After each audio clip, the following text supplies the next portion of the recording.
Sa, di Ito. ba nung isang hearing last week, si Senator Lawrence, sinabuntong mga nasa Department of Energy. Pero parang ang target lang naman niya yung secretary, itong si Sharon Garin. Puro pamumulitika raw kasi inaatupag. Ano ba yung pamumulitikang ginawa ni Sharon Garin? Hindi ko alam eh. Hindi ko alam honestly. Naalala ko lang kasi... Mukhang binanatan yata yung kanyang anak eh. Ha?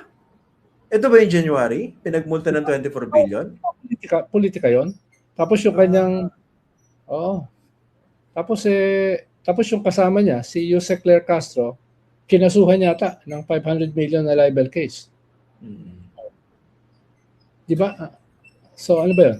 Pamumulitika ba yun? Pero sa naisip ko lang, no? Hindi ba mas kompleto yung mga suggestion sana kung paano natin how to deal with this crisis kung yung mga naatasan na mag-produce ng solar power nakapag-deliver? Yes, katulad ngayon. No, nakatulong sana yun eh, no? Sana, no? Ngayon na kailangan natin ng alternative sources of energy. Nasa na yung solar? Hinihintay ko yun sa package of suggestions itong Senator Loren eh. Parang hindi ko nakita nun. Nagtatanong lang ako. Baka naman nandun, no? Kasi napakalawak ng kanyang suggestion eh. Very passion pa siya, di ba? Galit na galit eh. Kung mag-lecture eh. Diba?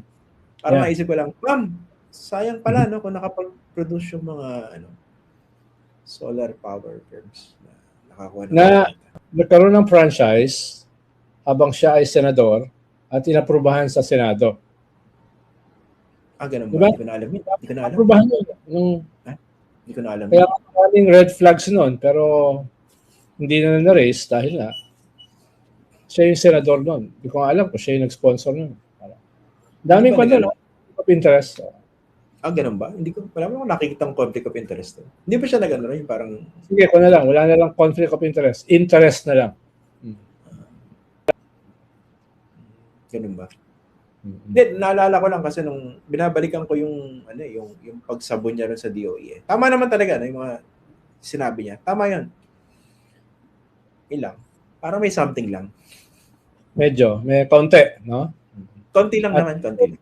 Yan exactly yung sinasabi ni Senator Robin Hood Padilla na pamumulitika. Diba? Ganun ba yan? Kasama ba yan?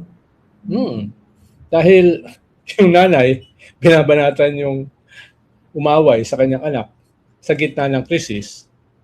Di ba pamumulitika yun? Baka naman nagkataon lang, Sen. January pa naman yun. Yung pinagmulta, yung kumpanya ni anak. Nangyari yun last week. Hindi. January pa naman pinagmulta ng DOE. Pero binanatan ni Loren last week. Ang tagal na naman, di ba? Yung Secretary of Energy, di ba? Okay lang sana kung iba ang bumanat. Halimbawa, Senator Risa Ontiveros. Di ba? Walang interest dyan. Walang inaprubahan na franchise ng anak. Di ba? Walang anomalya. Kahit ano. Yun, mas magandang siya yung bumanat. Mas compelling. Political, pero compelling.